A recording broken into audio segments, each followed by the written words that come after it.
Okay, this is the testing video for this Woodward plus digital control 723.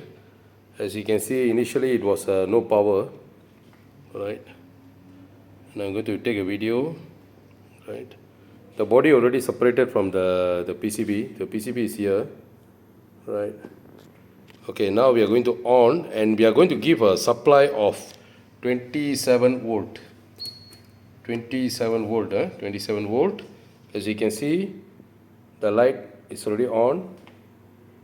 The light already on, and here the blinking is happening. It shows that communication is happening. All right, and now it's checking the CPU, the condition of the CPU.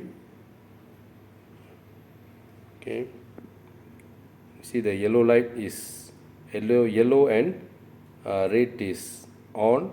Now you can see this is CPU okay.